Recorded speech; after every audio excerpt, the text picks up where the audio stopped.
And a very good evening, everyone. Welcome into your box seat, brought to you in association with Woodland Start. And what an unreal few days it has been, in particular for their pin-up sire, Better's Delight. Of course, it's been the New Zealand Bloodstock annual yearling sales, the 2020 edition. Of course, we started off in Auckland on Sunday, rolled into the sale Monday, and the last 2 days in Christchurch. Of course, the Tuesday part being the Trotters only sale, and then a massive day today. We've got a whole lot of information about that. We'll catch up with American harness racing legend Ron Burke. We'll also talk to a guy who's now leaving the breeding industry, Bennett. We'll hear a little bit from him. We'll wrap up Addington Raceway from their premier meeting last Friday night, and of course we'll preview this Saturday night, which is Chariots of Fire night out of Sydney. I'm literally flying solo this evening because Michael Guerin, the man they call the Brand, has gone to have a crack at flying a jet fighter plane, which he won't be flying himself. It'll be with one of those qualified people, but next week we might have a little bit of footage and just see how he got on. But let's get straight into the sales and run through some of the statistics that I'm sure you'll be very interested in, starting with, of course, day one at Karaka, which was on Monday. We had over $4 million put through the ring there, 46,000, just over that. The average on a par with the 2019 sale. Top price lot, 250,000, lot 122, the Captain Treacherous out of Hi-Ho Silver Lining. More about that in a moment. 131 lots and a clearance rate there of 73%. So that was Monday out of Karaka. Into Tuesday at Agricultural Park here in Christchurch. We had $1.2 million, nearly 1.3, at an average of just over 34,500. Top price lot there, a remarkable, an Australasian record, 280,000 for the Love You Queen Kenny colt for, of course, Tony Barron and his connections. The clearance rate there, almost 80%. Into today, we're almost $6.5 million at 43,487. Again, the top price lot. This one, a filly for 280,000. Out of Shard Farm. So some incredible statistics there. So let's whip through some of the high price lots for you. So here's the list out of day three, being today, dominated by the mighty sire himself. Better's Delight, of course, that Pemberton Shard filly there at $280,000. Graham McClintock, a new buyer, farmer from Cheviot, along with his family, $280,000 outlaid for that filly. Bodine Bad Babe, we know what she has done, and look, her stock's always been very much sought after, 220,000 there. Democrat Party, very talented race filly and mare herself. The prices offered that colt, $210,000, purchased by Kentuckiana's Crandell Getty. And Barry Purdon was very active, of course. Better's Delight Ideal Reality, 210,000. Pretty heartwarming story, lot 227 there. The Captain Treacherous out of One Dream, offered by Jill Smolensky, 175,000. Of course, the horse's name, Captain DJ. It was actually purchased by Dean Shannon. Of course, the man who races Bella Montana. He's sticking with his Montana Monkier, but he's going to hold the DJ, as it was named after the late Dennis Smolensky. So speaking with Jill after, she was absolutely delighted. She thought this was the best of the One Dream progeny. She said, I had so many highlights when she was racing, and this was clearly the highlight today. So pretty nice story there. Let's have a look at some of these top lots. The Pemberton Shard lot 243 it was. Of course, Graham McClintock paid 280,000. Prepared by Mark and Debbie Smith and their Shard Farm, and yeah, a beautiful filly. They wanted to buy in and get involved in the sport, and Graham, along with his family, purchased her for $280,000. So not many expecting that to be matching what was purchased for in day number two, of course, the Baron horse for $280,000 by Love You. Let's have a look at the top lots, and we start with the Love You out of Queen Kenny. 280,000 outlaid there, and a little bit like the Better's Delight domination of today. Love You clearly dominating the Trotters section, so $280,000 for the top lot. And Tony mentioning that this has now surpassed Global Domination, running 4th in the Derby for him last year behind Ultimate Sniper. He thought that was a huge result, but clearly this one just blowing the connections away. Of course, Tony Sherrill, his wife, and Buff McKenzie, so an absolute enormous result there, and Love You's domination there. Let's have a look at the Love You, the next one we want to have a look at, which was the top lot out of Auckland, I think. It was that is the Love You Queen Kenny purchase. The Peter Lagan Standard Breds, $280,000. Of course, we now know that it was Emilio and Mary Rosati that did make that purchase, but we had an opportunity to catch up with Tony Barron and get the reaction straight after the sale of the top lot and an Australasian record. Wow, it's going to take a wee while to wipe that smile off your face. Well, I think so, yeah. It's not going to be a day or two. Let's talk about the build-up to this. I know how many times this horse has gone out of the box. There was obviously keen interest in him, but even in your wildest dreams, Tony, in the decade or so you've been selling horses at the yearling sales, you couldn't have wished for that. Never ever. No, unbelievable really. We did expect 6 figures, but we hoped for 6 figures and expected it, and a lot of interest, as you say, and we had the big bangers, so but never imagined that, Greg, no. All right, the mare, she did a great job for you, Queen Kenny. She won 9 or 10 races and was a Group 3 winner. And Love You, the decision to go to him, well, you only need to look at the big race winners over the last 5 or 6 years and it makes logical sense.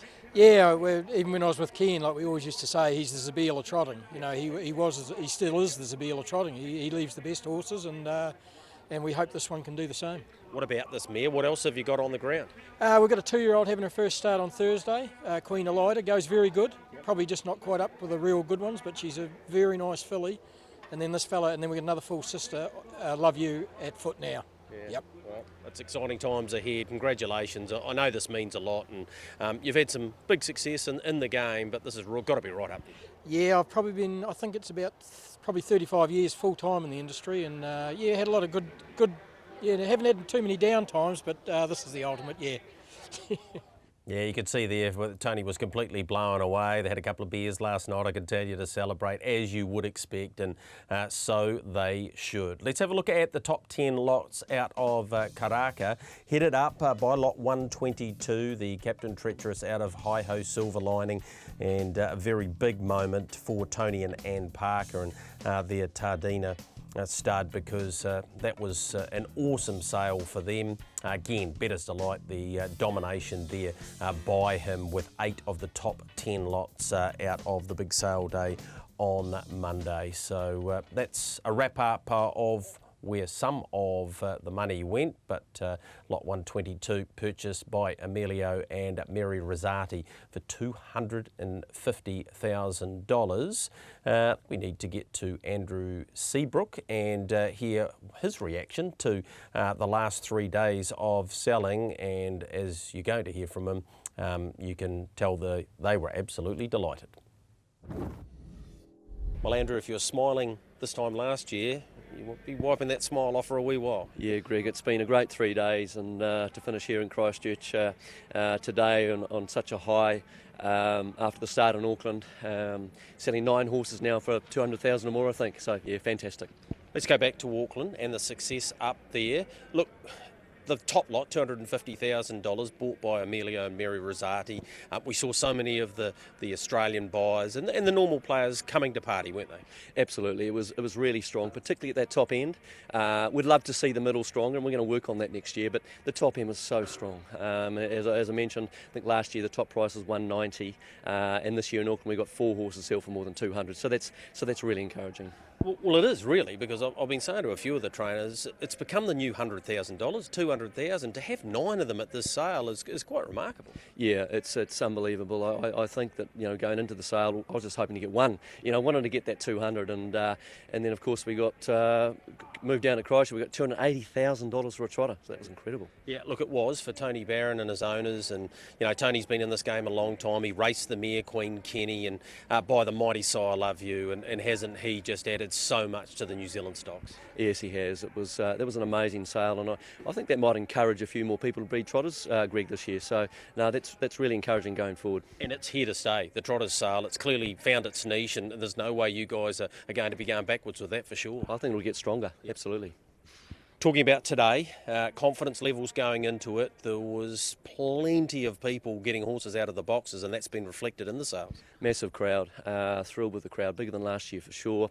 We had a couple of Aussies come in that didn't actually go to Auckland, and all the Aussies that went to Auckland came down here to Christchurch, and it just continued. I think we had another $280,000 a lot today for a filly from Shard Farm, and that was bought by a first timer, so that was great to see, Greg. Yeah, Graham McClintock buying them for his two granddaughters who looked over the moon to be able to get that. A wonderful family, the Pemberton Shard family, and Debbie and Mark Smith. They've been, again, in this game for a long time, and you could just see the sheer delight on their face. Yeah, geez, don't they do a great job down there at Invercargill at Shard Farm, and I think they had 100,000 reserve on it. She makes 280, so they were thrilled. But great story though for with Graham McClintock buying it for his two granddaughters, and I saw your interview after that, and that was just great stuff. All right, we're going to settle around 43 thousand for an average here in Christchurch, and about probably 78, close to 80% clearance. Again, you've got to be delighted with those figures. Absolutely. Last year, I think we increased the sales by 25 to 30% on the previous year. So we would have been actually quite happy just to maintain that this year, but to increase it by a bit was a good result. And look, we're not going to rest on our laurels though. We want to keep improving things, and we're already talking about maybe a couple of changes for next year. So you'll hear about that in due course. Yeah, some real positivity from New Zealand Bloodstock, and why wouldn't there be, given the first year, hugely successful, and the remarkable increases, not only were there 9 horses over 200,000, today alone at the Christchurch sale, over 14 were above $100,000, so some incredible statistics there. A couple of people I wanted to mention, Phil and Glenys Kennard, they were the leading purchasers with 5 over about 430,000. Broadfield Lodge, David Shadbolt, well renowned for how he prepares his yearlings. The total that he was able to achieve, $1.5 million for the 22 lots sold. So again, a terrific effort by him. We're now going to have a chat to a guy who's been breeding for quite some time. Dennis Bennett put his final progeny through the ring as part of yesterday's trotting sale. Dennis, it's the end of an era. Yes. Last one through the ring. Yes, it is for us. We've had a really enjoyable time breeding horses, and we leave on good terms really, but we're just getting to the age where we'd like to, while we're still in one piece, just do something different and perhaps take things a bit easier, and hopefully for me play a little bit more golf, even though that's not such a good thing. But yeah, just whatever. We were talking before, almost 2 decades involved and over 100 horses through the rings. You would have seen a bit of change in that time. Yes, I guess we have, and I think for the breeding side of it, it's become very elite now. You've got to be commercially. Yep. You've got to be prepared to go to the top lines with top mares.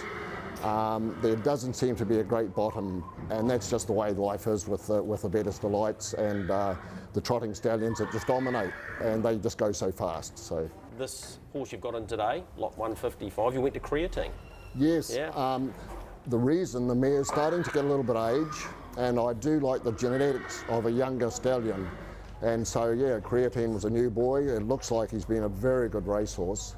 And so we just, had a try. And the mare has proven herself with the Group 1 winning Showgate. So we just thought, well, yeah, let's have a try. And yeah, of course, half-sister to her, and she won a Breeders' Crown. So there's got to be a bit of interest in it. Have you found it? Yes, it has been. And she's a nice filly. So it's always a lot easier when you don't have to make an excuse for a horse. You just show it and they say, shucks, that's a nice horse. Yeah. So that's great. Talk about some of the nice horses you put through the ring, and one stands out. I think her name was Better Lindeni when she went through the ring. She was, Betty. And she became Better Cover Lover. She did, and funny story about her, I foal all the mares at home. Yep. And so when at 2 o'clock in the morning or whenever, when they all foal, these massive big feet came out, and I thought, oh great, it's a boy. Yeah. And then the head followed, and I thought, it's definitely a boy, because it had a very strong nose. Yep. And wasn't almost going to pick up its tail which is something you just do. And anyway, I thought, oh, I better just check. And it was a girl, and I thought, oh, you poor thing. But yeah, she turned into a magnificent horse. Yeah. For you and Linda, watching her race, you must have taken a lot of great pleasure out of it. Multiple Group 1 winner. Absolutely. And Brent Mangos did a magnificent job with her. Great, yes, yeah. and very pleased for the owners. We would see them each year at the yearling sales. Yep. And got to know them, and yeah, just really good. It was a good story. What will it be like for you guys when this one goes through the ring, the last one that you're going to put through a national yearling sales? Do you think it'll be sad, or do you reckon you've had that good a run that that's just life? It's just life, and yeah, I think we made the decision a couple of years ago to wind down and sell mares, and which we've done. We've sold all our breed mares. Yep. And so this is just really, it's just the day, and yeah, it's just good to be finishing up, and yeah, we'll just move on. Heck of a nice fella, Dennis Bennett, along with Linda Joyce. They've been breeding for a long time. $30,000. Nigel McGrath purchased her, so we wish him all the best with that filly. And of course, to Dennis and Linda, they've had some real thrills in this game, and I'm sure there's plenty ahead for them. So likes a bit of golf too, Dennis. So I think he might be spending a little bit more time on the golf course. That wraps up the sales part of your box seat. When we come back, we have a harness racing legend out of the US, Ron Burke. Let's find out a little bit more about the man who's trained over 10,000 winners.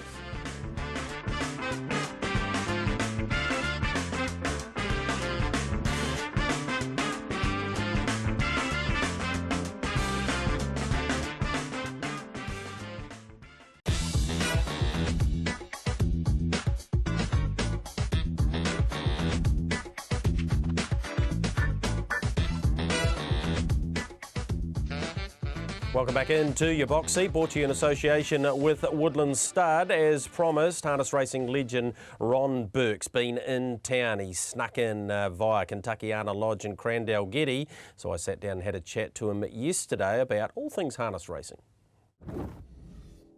Well, Ron, when you've trained over 10,000 winners and about $230 million in stakes, must be a beginning, a start point. How did this all kick off?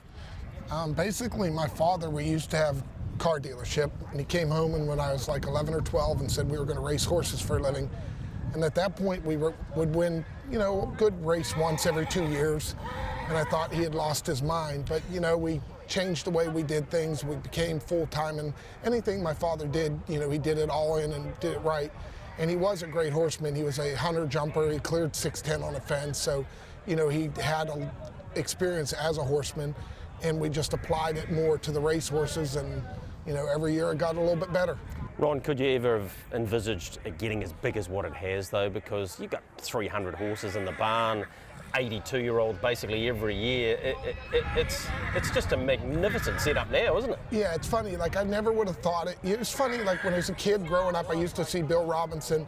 And it's funny, some things you ask for that you want, you think you want, and I'd see him with 20 owners, and like, that's incredible. Like, that's, you know, who I want to be when I grow up. And then, you know, you have 20 owners, and every time we all move, we run into each other and go, maybe this wasn't such a great idea. But, you know, the support I get from my people and from the help and everything is incredible. Like, you know, it makes my job so much easier, and it makes it easier it's the only way that this works, is all of us pulling the same way. Where is the perception around the New Zealand breed, and of course many of our exports that go up your way? How are we received up there? You know, the thing is, especially it's always been well with the pacers, and as an improving thing, you know, and it's just you guys get better, you stepped your breed up and it's gotten better. Now with the trot game, you still, you know, if we're looking for trotters, we're looking for Europe, you know. Yep. And the thing is, and I think I see horses today, like I saw a couple, they look like our horses. They look like our trotters. And, you know, it's our sires, but it's also your guys' mares that they're starting to keep the better ones and weed out the weaker ones. And that's the same thing we had to go through. You know, I'm sure Europe looks a little bit down to us on trotters. So, you know, it's becoming more of a global game, period. And it's all of us will become more equal as we go. part of the reason you're down here. You've struck up a relationship with one of our best in Crandell Getty, and there's a bit of a future in that for you, you believe? Yeah, no, Cran's very sharp, and he does a good job. We want to support Lou, and we're able to do it through Cran. And I think you're going to see in the next year or two that Lou really becomes a force here as he's gotten better mares. He'll prove to be who we feel he is, and is a top sire. Right, we're talking about Sweet Lou, of course, a horseshoe trained horse that won $3.5 million, and what did he break 48 about 6 times in a row.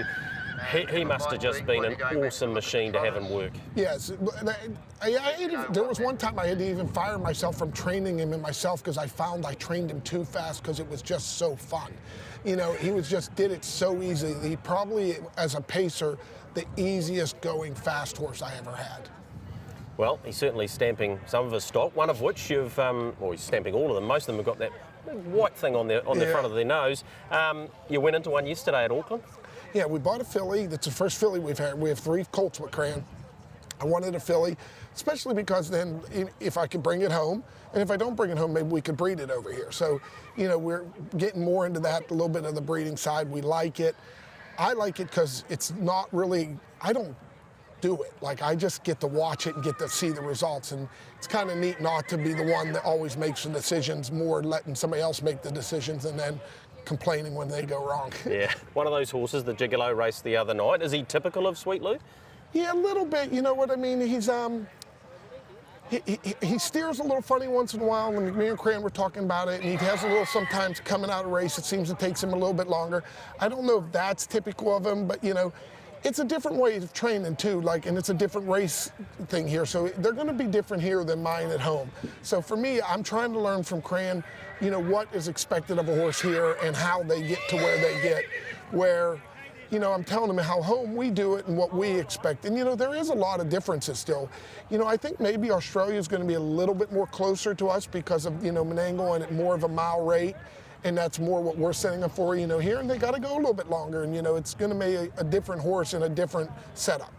Menangle, my field marshal went 146.9. Did that surprise you that we were able to get down that low? No, because they're starting to drive like we do. The faster you go to the half, the faster you're going to go. It's what people have understood that, the increase in speed, they attribute it to a lot of things. One thing they haven't figured in as much as anything, as catch drivers become more prominent and they're more aggressive, if you're going to go in 48, you're not going to go there by getting to the half in a minute. You got to get to the half in 53 or 54. And the guys are much more likely to do that, and that's why the horses are going faster. We're just giving them the opportunity to go faster.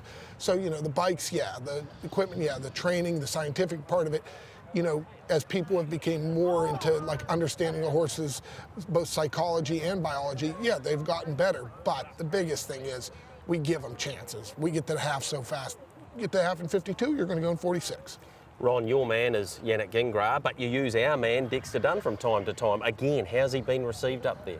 When he first come, I was the first one that said, I don't know. He seemed very smart, but maybe couldn't make him go as much as I thought our guys could.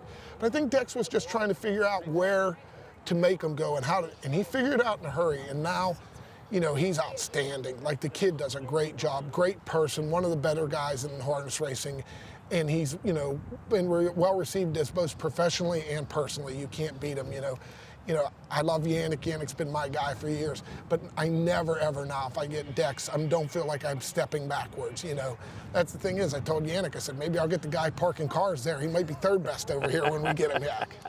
Well, that's about as big a rap as Dex can get if you're happy to have him on. Be remiss of me if I don't talk to you about one of your favourites, Foiled again. What a remarkable animal. Yeah, I was telling them guys, the biggest thing with him was his ability to recover. He could take any trip, any day, any way it worked out, and 2 days later it was like he never raced. It never affected him, both his psyche or his body. He retired with 4 great legs under him. He retired a happy horse. He's still a happy horse, and that's the thing is, we never were able to break him either physically or mentally, no matter what we asked for him. And that, I respect that above anything, the ability that he did to love his job every day and to participate in his job every day.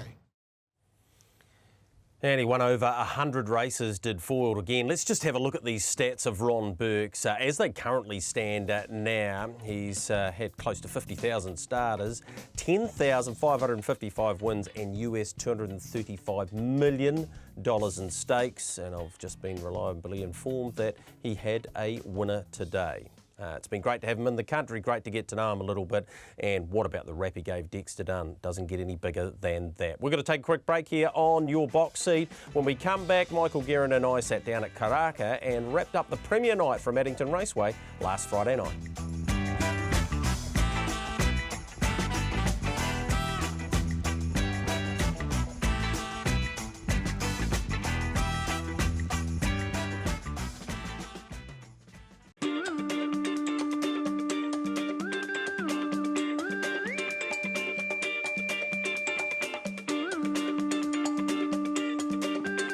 Wainui Creek about to get the inside run from I'm All About the Base. Better's Heart worked upon Wainui Creek inside. Princess Tiffany outside. She's no good thing here. Better's Heart, Wainui Creek. Wide out, Step Up, I'm All About the Base, and Kendra from last. Wainui Creek took the lead over Better's Heart. Step Up, Kendra. Wainui Creek in front over Step Up. Wainui Creek gets a Group 1. Wainui Creek beats home. On the outside was Better's Heart. Third's Anybody's Go. Sociable got up the lane. Wide out, Namira Franco. Kendra was there, then Step Up.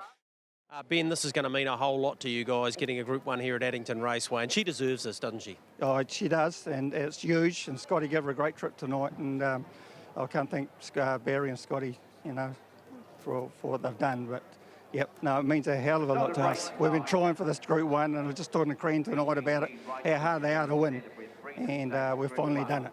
Yep. This has been a wonderful breed for you and your family and your dad, and you know, like it's a pretty special moment, isn't it? Oh, real special. Dad's getting on there, and he gets a lot of fun out of his horses. He didn't have the horses, it wouldn't be much fun for him, so it's great. Yeah. She got a beautiful run in transit. Scott Phelan handled her excellently. Now, it was a bold decision to send her north, and Barry obviously is a master trainer, and he's got the absolute best out of it. Yeah, he has. Barry has. And saying that, though, Richard got just as much out of it. And I think, you know, just we wanted to send her north to race up there for a while, and we felt that was a place for her to be, and with the support of Richard. And but saying that, I think Richard's done as well as Barry, but Barry is a super trainer and proving it. Yeah. This has got a nice ring to it. Group 1 winning owner.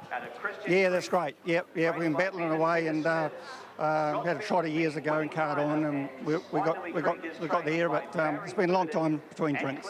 Yeah. Certainly with this one, you wanted to get one with her. She was worth a lot before tonight. She's worth a little bit more now. Yeah, no, it's great. It's great for the breed, and yeah, she's been going good races and just been the bridesmaid, and it's nice. Yeah. Congratulations, Ben. Well done. Good on you. Thank you. Going to take a while to wipe the smile off the face. Group 1 win number 1. I still can't believe that it's taken this long. I'm picking you're the same. Yeah, I know, mate. Look, I've had a few seconds and a few thirds, a bit of a bridesmaid, but it's good to get over the line tonight. It's got to be absolutely fair if you were going to do it. Those colours you're in there, pretty special, isn't it? Yeah, absolutely, mate. Yeah. No, it's pretty good.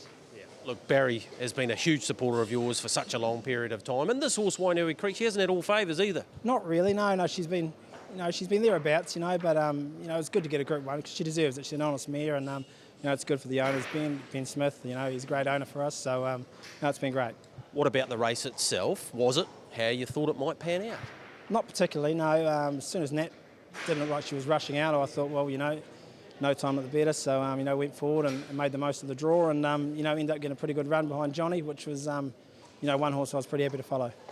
Jeff Whittaker's just in behind us, bringing it back from a wash, and I think he deserves some credit too, because Barry entrusts him when he sends his horses south, and I'm pretty sure he'd want us to give him a mention too. Yeah, absolutely. You know, Jeff and Tracy have been great with us. You know, all our horses come down all year round, and but my girlfriend Emma's been down here looking after her, and she went back today.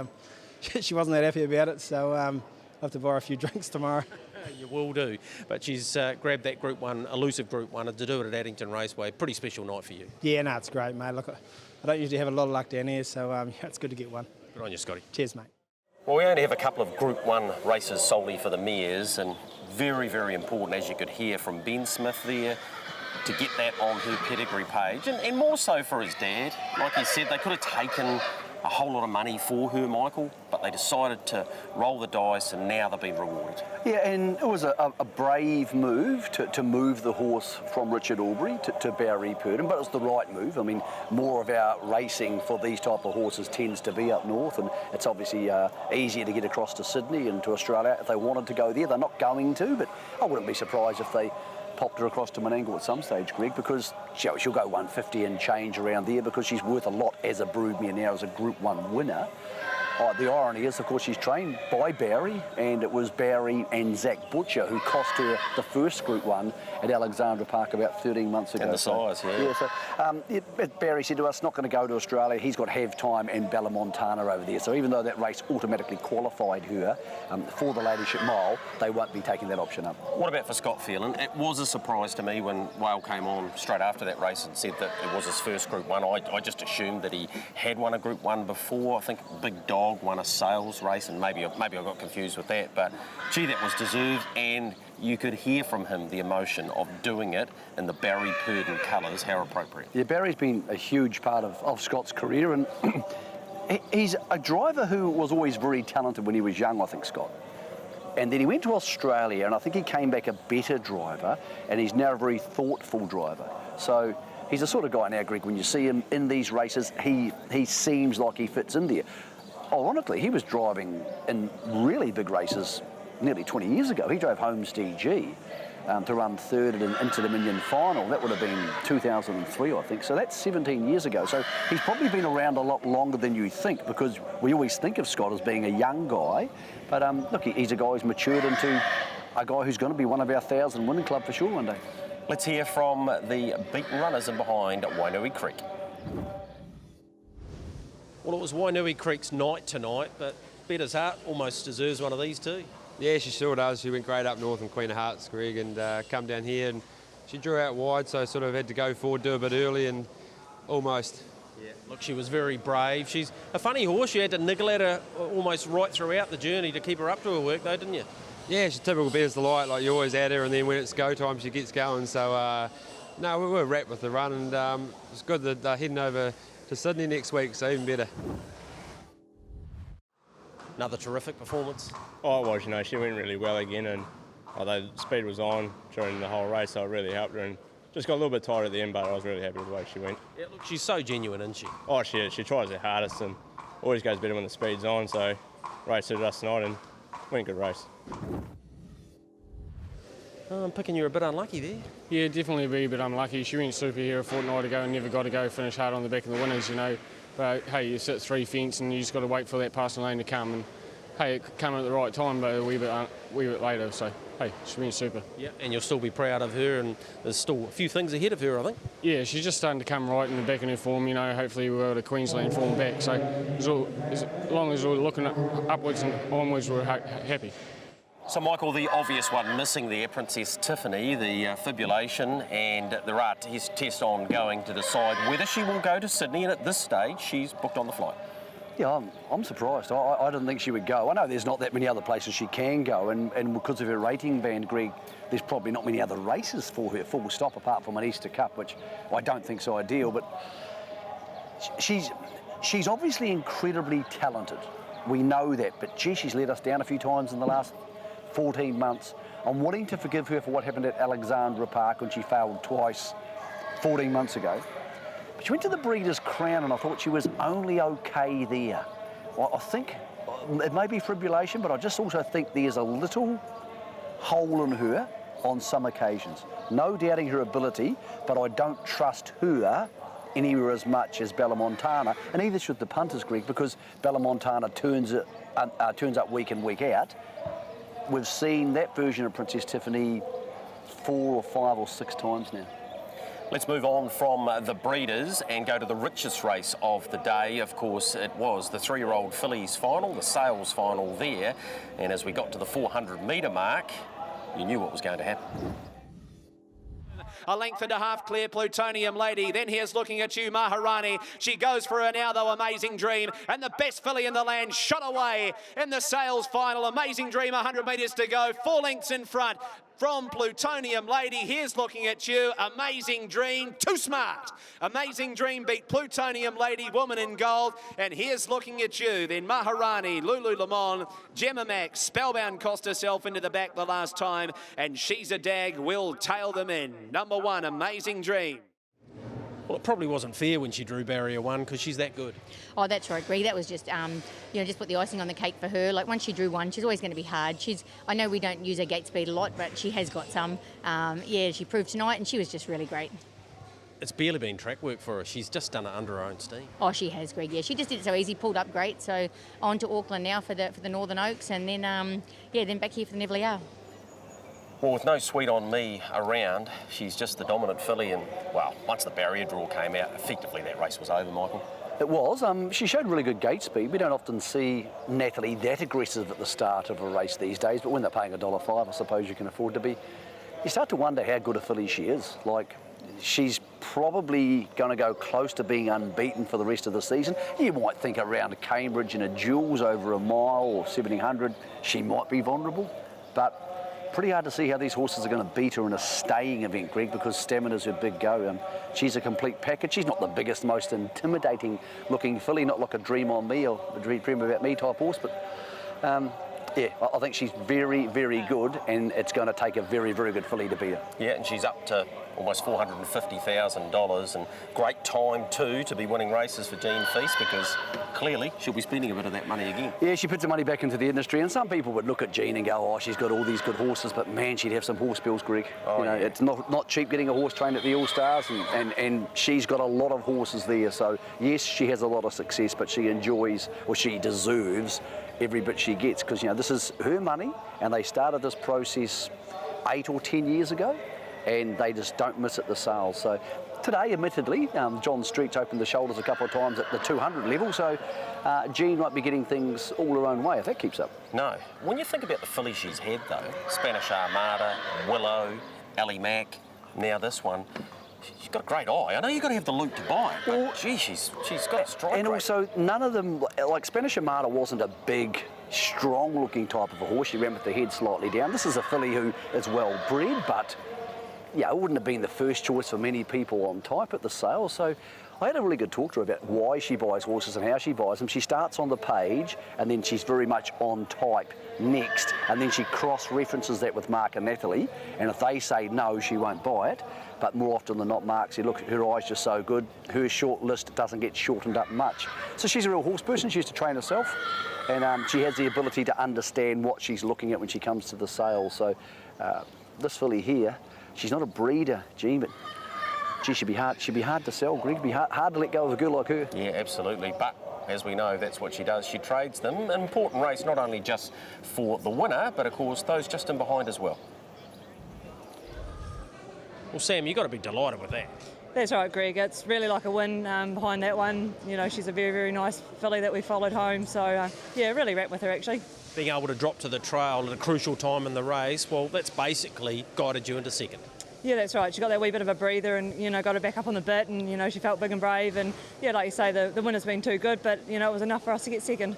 And you did do a bit of work early on, didn't you? That's right. Like, she came off the gate and she sat parked and, so she's credit to her. She deserves second, I reckon.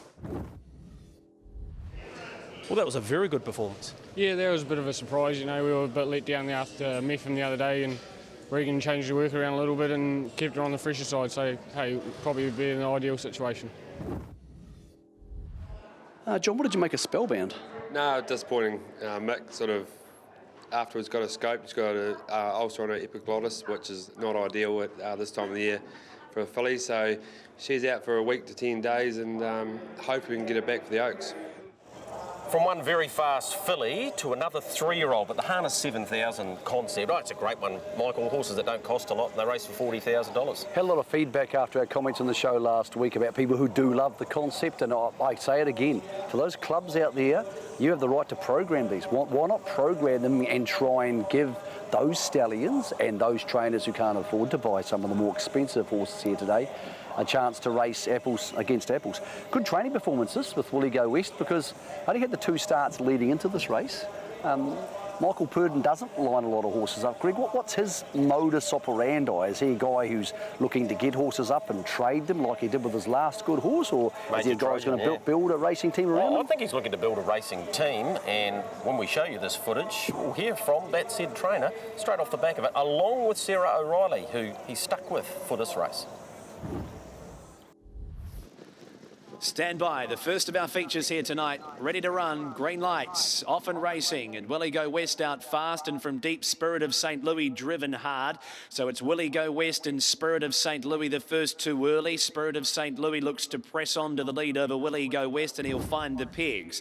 Wanson out and Distinguished Taste last, third split 28.2. Spirit of St. Louis shook off I'm a Gigolo. Willie Go West back to the lane, 2.5 away. Cranbourne running on, but Spirit of St. Louis has been grabbed by Willie Go West up the Always Be Mickey passing lane. He raced on by. Willie Go West runs on to win the harness 7,000. Willie Go West and Sarah O'Reilly, a length and a half on Spirit of St. Louis. Cranbourne third.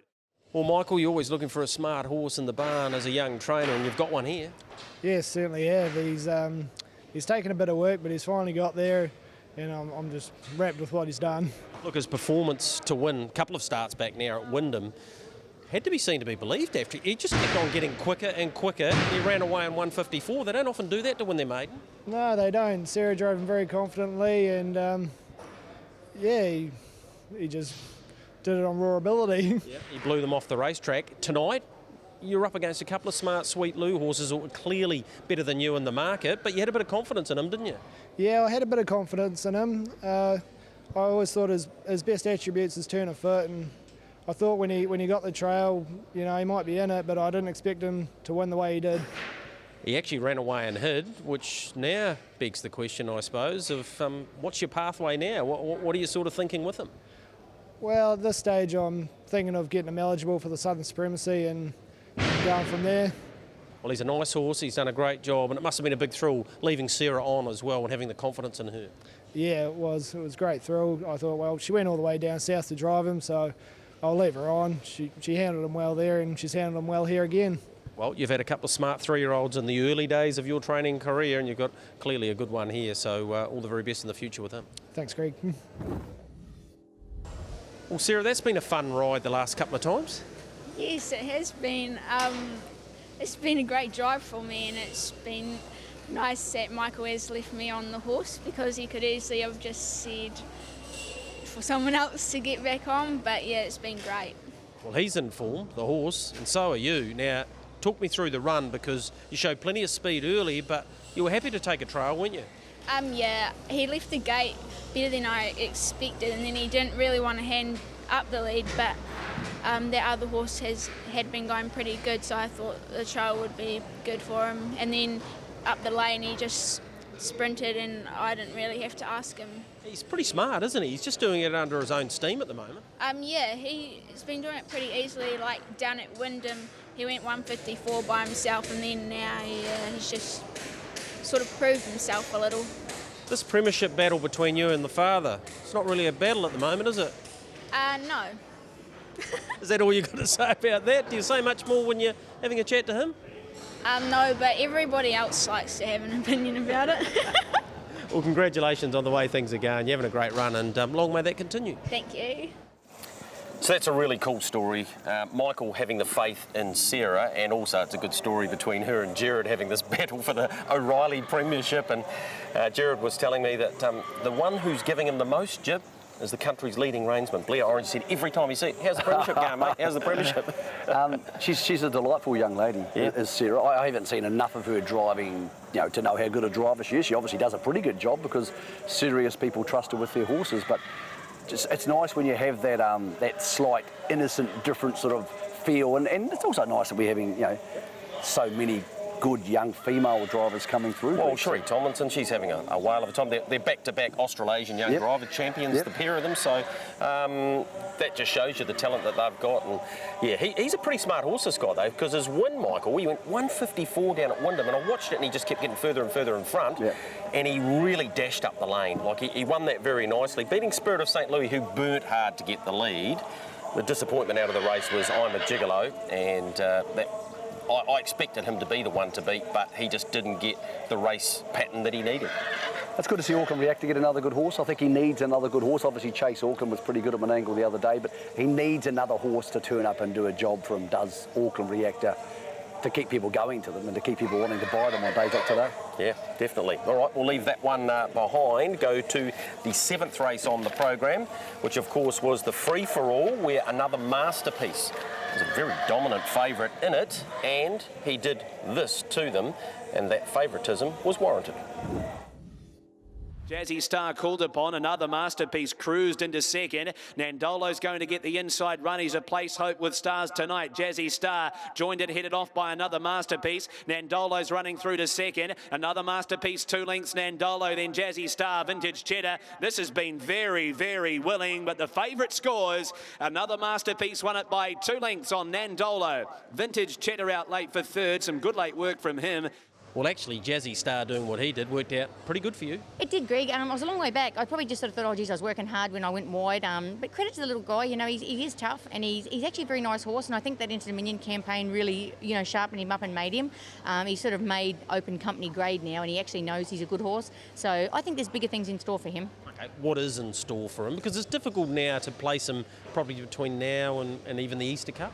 No, well, that's right, Greg. Well, the way they're handicapping in the program is, like, there's nothing around for these good horses. So you can't just, you know, have a good horse in work and, you know, keep charging training fees for them and not race the bloody thing. So we might probably go to Aussie, I'd say. So his was a very good win. Nandolo back to something like his best too. Good to see that. Stars tonight. I tell you who rocketed home was Vintage Cheddar. He's a pretty smart sort of a horse. He's a good horse. He might be a New Zealand Cup horse, I think. The big concern we have, Michael, and I spoke to Brian Rabbit about this, do you know there's only 28 paces in the country rated 80 and above? Well, I didn't know until you told me the other day. There's probably a couple weeks sported because I've headed across come back to Australia, so they'll come back. But you're still right, it's way, way too lesser numbers. And the problem is it means you can't hold races for 90 or 100 plus horses in the rating band. So all of a sudden, those drop back into 80 fields, and then you've won 3 or 4 races and you're on 80 and you're racing open class horses. Now, I didn't mind the tactics on Jazzy Star there. I think they drove to win the race, which I think was pretty smart. He pulled really hard, and I understand he may well be going to Menangle to Tim Butts now. Gee, he'll be suited, won't he? Auckland Reactor. He would love it. He'll just fly around there. Yeah. And another masterpiece is a funny horse. I saw a horse I had sort of half lost a bit of faith in for a while, or maybe just thought he hadn't improved enough, Gregory, but that was a pretty dominant performance. Again, a horse like him, where do you go? There's Auckland, obviously, there's a couple of nice enough free-for-alls. Well, you heard what Natalie Rasmussen had to say then. She's frustrated because there is nowhere to go. Yeah, exactly. So it's so easy just to dump these horses to Menangle for the next month and then maybe go to the country cups. And well, it sounds like he will go there. Yeah, or go to Queensland where there's going to be a new race. It's incredibly frustrating, and I don't know what we do about it, because if I had a horse who was a rating 90 and someone offered me good money, it is really easy to sell. So I can't tell people not to sell their horses, Greg, because it's important to get a return. But yeah, we're losing way too many. We've only got 28 plus those who are currently offshore and who are coming back above rating 80. That makes it's a pyramid, inverse pyramid, which is. Yeah. But what do you do about it? Well, I haven't got the answer. I'm not going to pretend that I have, but it seriously has to be looked at, because all of those horses are basically in a 40 to 60, and also... Well, half of them are probably in the same stable. Well, and Brian was saying to me, people, if their horse is not good enough to be a free-for-all, they don't want to get to rating 80, because then they're in that bracket. So also, you don't want people to not want to win races. Exactly, but it's also no fun turning up and losing all the time. So people say, it'd be exciting to have a horse in the New Zealand Cup, and it would be, I'm sure. But having a realistic chance in the New Zealand Cup would be more exciting. Well, I've had horses race at the Jewels, and it's not that exciting if you don't at least have an anticipation they can win. It's a privilege, and you feel really proud of yourself for getting one there, but it's just lining up in 15 open class races and getting beaten all the time. You can see why people go, I want to do that. I'll take the 100 or 200 and pass the horse on. So even if you had a free-for-all every week at $25,000 at Alexandra Park at Addington, the question is, if you're not going to win one, you're probably not going to win many of them. No. Because another Masterpiece is going to beat those horses in that race 9 times out of 10, Greg. Yeah. So, yeah, it's a complex question I don't know the answer to, because the natural attitude is to throw money at it and say, let's have a free-for-all every week and eventually they'll all get their chance, but I'm not even sure that's true. No, I agree. All right, let's move on to the other Summer Cup. It was for the Trotters. We had a pretty big upset in this, although the stable of Regan Todds is flying at the moment. 0.3, Mark Kohler second, the danger to the leader. Around the outside then is War Machine from Splash Kohler. Press the Bell a length on Mark Kohler up the Always Be Mickey lane. Mark Kohler took the lead over Press the Bell. Then the Dominator running on from Splash Kohler. War Machine galloped. Mark Kohler 100 to go. Splash Kohler wide out. Press the Bell. Mark Kohler, Splash Kohler. Will she provide the boil over? Yes! Splash Kohler. Splash Kohler beats Press the Bell, who got another go on. Mark Kohler third. Well, for a time there, I was wondering whether she'd ever get back to her best, but tonight she has. Yeah, she went super tonight. She was a bit unlucky a fortnight ago when Bob Butt drove her while I was away, and yeah, she went super tonight. Tell me about the run, because she's come with a decent sustained burst up the Addington Straight, hasn't she? Yeah, definitely. It was lucky they went hard enough the whole way. You sort of can't hang on to her. You got to let her do her own thing. So, hey, she got a beautiful trip, and then when ones weren't going as good, you're able to get off, and hey, the place she was in the running worked out perfectly. Must be a cool place to work at the moment, the Regan Todd barn. Team's going really well, and as a result, you're driving well. Yeah, he's a great fellow to work for, and it makes it easier. He's more, instead of a boss, he's more of a mate, so it makes it easy. Well, Michael, I didn't see that coming, but like I said before, Regan Todd, Robbie Close, they're having a run at the moment. Look, they are. He's a good horseman, Regan Todd. There's absolutely no doubt about that. And some horses suit going to the beach, but I couldn't have seen this. How many were in it, Michael? There were 11 in it. I had her 10th or 11th. Yep. There you go. I'm exactly the same. Obviously, being on the marker pegs is really beneficial over a short trip at Addington, but I couldn't have seen that. A couple of horses really underperformed. Valoria, very, very poor. Don't think he was quite right on the night. And Enhance Your Calm was just dreadful. Yeah. Now, there must have been something wrong with him. He can't have gone that bad. But again, we spoke earlier about Princess Tiffany, who's been more consistent in Enhance Your Calm. He's a funny horse, Enhance Your Calm. He's got a lot of convictions now for a horse who couldn't do anything wrong early in his career. More often than not, admittedly in the tough grade, he's getting beaten. So might be a while before he goes around $2 again. Yeah, and King's Landing, he was probably disappointing. I'll take the horse out of it, we're probably going to have to follow his War Machine, because he rushed up and at one point looked the winner, rolled into a gallop, got back down trotting, but gee, he showed some speed. Yeah, Mark Kohler was good. Yeah, Mark Kohler was really good, yeah. And Press the Bell as well. You probably put Mark Kohler and Press the Bell in an easier situation, because she did all the attacking, and either of them probably could have won. Press the Bell's really turned the corner, but yeah, I think there's a lot of trotters racing at the moment who don't need too much to go wrong in their life to get beaten. It's a crop of horses who have a lot of outs. So I think it's quite open, the races like the Anzac Cup, the New Zealand Trotting Championship and the Rowe Cup. This horse here, you naturally think a mare, you think, oh, well, she'll be worth a bit as a broodmare, but she's 9 years old now, which means she won't be getting infoaled if she's 10. So it's quite late to start your broodmare career, but that would have helped. She's a 10-race winner now, so you're right, she's certainly worth a bit of money. That wraps up the premier action from Addington Raceway. We're about to take a short break here on your box seat. When we come back, we'll go to Menangle and see a winner of the Miracle Mile and Myfield Marshall putting his hand up again for the 2020 edition, and a Kiwi filly that gets beaten on what was a rather wet night.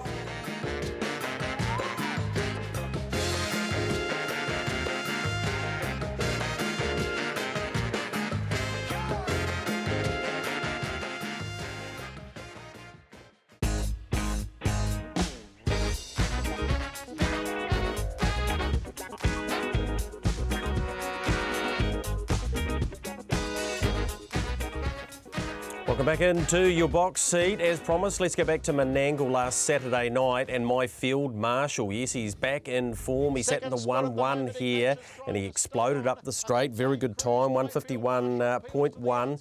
And of course, he looks on target to have another crack at a Miracle Mile. Widest out there is Chase Auckland. He charged home, made up a lot of ground in the hands of Tim Williams steering him on this occasion. And yep, it was a good performance from him, but Myfield Marshall winning. Of course, it was a wet night there. It was even wetter in Victoria, and it meant that Tornado Valley, his win in the Group 1, had to wait till Monday night. And a couple of Kiwis disappointed in that massive metro, although, of course, Temporale was very good. Let's get into Menangle on Saturday night. It is the Chariots of Fire. Here's the field for it. Crawled by the draw, no doubt, self-assured.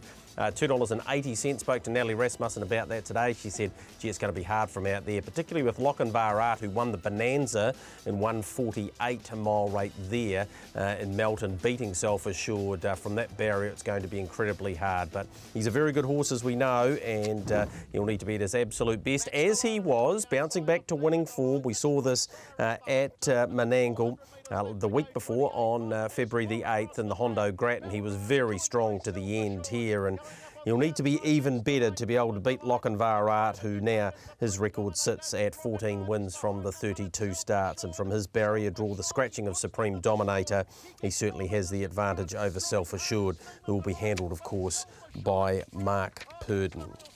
It's back to Tornado Valley. Yeah, that was his 8th Group 1 win on Monday night in the Night Pistol. So Self-Assured, $2.80 second favourite in that. Robin Dundee. Now, this is an interesting race now because we've not only got our Princess Tiffany there and her blood tests have been cleared. Better's Heart's there, our step up. So that was all post the discussion Michael Guerin and I had. Speak No Evil, who's an outstanding filly. She's won now, Mia, of course, 5-year-old by Well Said. She's won 12 of 15. Craig Cross and Luke McCarthy combined. Again, spoke to Natalie about our Princess Tiffany, said just going to be very, very hard. If she finishes in the top 3, she'll get her spot to take on Belle of Montana. 3 heats of the New South Wales Oaks. The first of those does feature Stylist Memphis. She's come up $1.15. She deserves to be the favourite. She did get beaten, and it was a good performance, again in the hands of Tim Williams. That's her in front. As I mentioned before, the track was pretty wet, and look, she almost got home. She only got beaten by Muscle Mac right on the post, but she was pretty brave.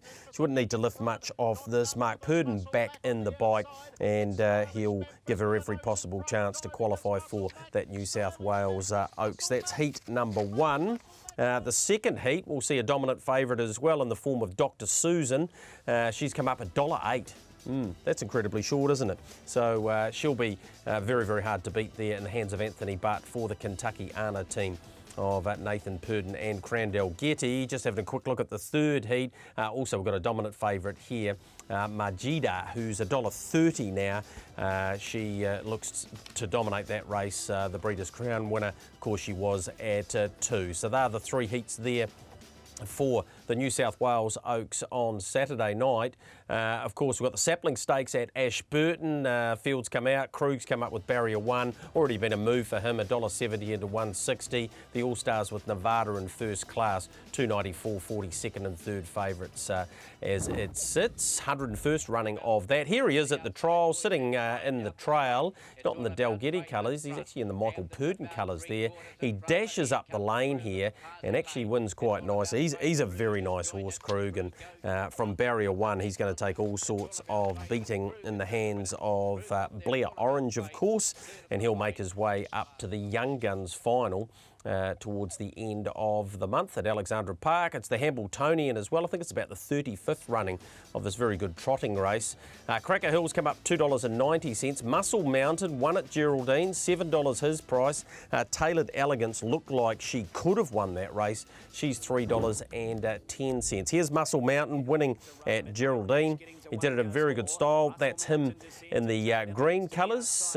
Tailored Elegance got to his outside. Looked like she was going to run past, but gee, he was strong. Midnight Dash is stablemate in the hands of Craig Thornley. He'll be back on board. Has got Barrier 1 in that race and has come up a $9 chance in the Hambletonian. So that's a couple of the features out of Ashburton on Saturday afternoon. The speed down there, it'll certainly be hot around the Ashburton circuit. We've got a whole lot of action, of course, around the country for you, harness racing wise. Looking forward to particularly Friday night, where we head to Cambridge and we'll see those couple of features out of there. What about Team Teal? Where is the total at as we virtually get to about the halfway mark in that 6-week program? We're up to about over 20,000, I think it was, for the team. 21,000, there you go, $21,000 for Team Teal. But plenty of harness racing action for you ahead here on the channel. Looking forward to bringing you the action from Addington Raceway on Thursday night.